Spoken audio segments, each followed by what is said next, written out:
പത്മ ലളിതാ സഹസ്രനാമം അടുത്ത വരികളിലേക്ക് കിടക്കുന്നു. ഇന്ന് അമ്മയുടെ താന്ത്രിക ഭാവത്തെക്കുറിച്ചും തന്ത്രം എന്ന പദ്ധതിയെക്കുറിച്ചും കുണ്ടലിനി ശക്തി എന്ന ജാഗ്രത അവസ്ഥയെക്കുറിച്ചും അടങ്ങുന്ന വരികളാണ്. കണ്ഠാത കടിപര്യന്ത മധ്യകൂട സ്വരൂപിണി. കണ്ഠാത, കണ്ഠം നമുക്കറിയാം, ത്രോട്ട് എന്നും പറയാം, ഇവിടെ നെക്ക് എന്നും പറയാം. അതായത് കണ്ഠം മുതൽ കടിപര്യന്തം അതായത് ഹിപ്പ്, കഴുത്ത് മുതൽ ഇടുപ്പ് വരെ, അരക്കെട്ടു വരെ. ഇപ്പോൾ നമ്മൾ 3 ചക്രങ്ങൾ താണ്ടി മുകളിലേക്ക് പോയിക്കൊണ്ടിരിക്കുകയായിരുന്നു. എന്നാൽ ഇപ്പോൾ നമുക്ക് തോന്നും താഴേക്ക് വരികയല്ലേ എന്ന്.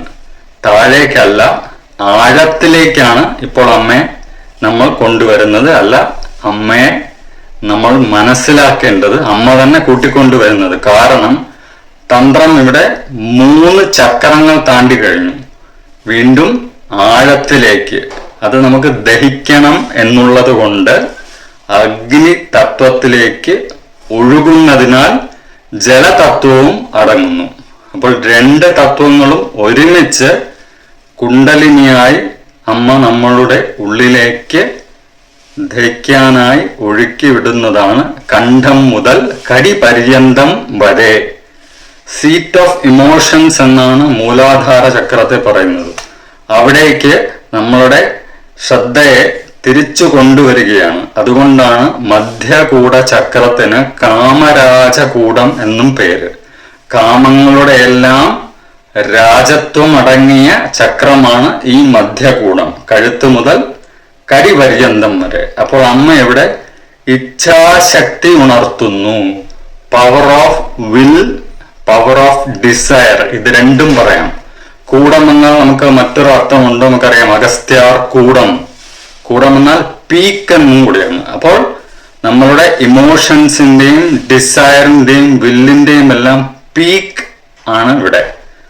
അതുപോലെ തന്നെ താന്ത്രിക ഭാവത്തിന്റെയും കുണ്ടലിനി ശക്തിയുടെ ജാഗ്രത അവസ്ഥയുടെയും പീക്കും കൂടെയാണ് ഇത്. ശൃംഗം.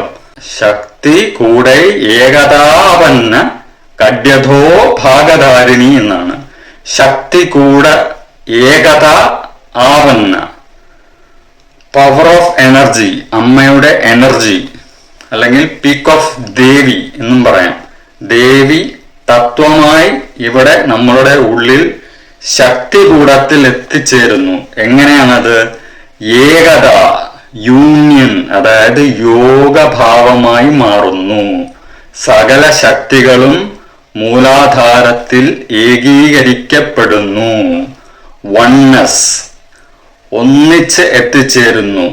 വാഗ്ഭവകൂടം, മധ്യഭവകൂടം അല്ലെങ്കിൽ മധ്യകൂടം, ശക്തികൂടം, 3 കൂടങ്ങളും ഐക്യമത്യമായി ഇവിടെ ഒന്നിച്ചു ചേരുന്ന ആപന്ന. ആപന്ന എന്നാൽ ഗെയിൻഡ് എന്നാണ്. എന്തോ ഒരു കാര്യം ആർജിക്കപ്പെടുന്നു. ദ കൾമിനേഷൻ ഓഫ് എനർജി എന്നാണ് പറയുന്നത്. ആ കൾമിനേഷൻ, ആ പീക്ക് അവസ്ഥയാണ് ഇവിടെ പറയുന്നത്. മറ്റൊരു അർത്ഥമെടുത്താൽ താപവും അന്നവും ആകുന്നു. ഏകതാ അപന്ന, അതായത് ഒരു സൺ, ഒരു ഫയർ, ഹീറ്റ് ഈ ചക്രത്തിൽ ഉൽപ്പാദിക്കപ്പെടുന്നു. എസെൻഷ്യൽ നറിഷ്മെന്റ്, അതാണ് അന്നം. ഊണ് എന്നുള്ളതല്ല, ഒരു വൈറ്റൽ എലമെന്റ് ആണ് നമുക്ക് ആവശ്യം വളരാനായി. ആ വളർച്ചയ്ക്ക് സാധ്യതയുള്ള സ്പിരിച്വൽ ഫയറും സ്പിരിച്വൽ നറിഷ്മെന്റും കൂടി അമ്മ ഇവിടെ നമ്മളിലേക്ക് തരുന്നു. ഒട്ടും ഫിസിക്കൽ അല്ല എന്ന് തോന്നും, എന്നാൽ ഫിസിക്കലുമാണ്. ഒട്ടും ഫിസിക്കൽ അല്ല എന്ന് തോന്നും, എന്നാൽ സ്പിരിച്വലുമാണ്. 2 തത്വങ്ങളും ഒരുമിച്ച് കൊണ്ടുവരുന്നു. അതാണ് അമ്മയിലൂടെ താന്ത്രിക ഭാവമായും കുണ്ടലിനി ശക്തി എന്ന ജാഗ്രത അവസ്ഥയെക്കുറിച്ചും ഒരു വരികളിൽ പറയുന്നത്. കണ്ഠാത കടിപര്യന്ത മധ്യകൂട സ്വരൂപിണി ശക്തി കൂടെ കഥാവന്ന കഡ്യഥോ ഭാഗധാരിണി. ശാന്തി ശാന്തി ശാന്തി. അമ്മേ ശരണം. പത്മ.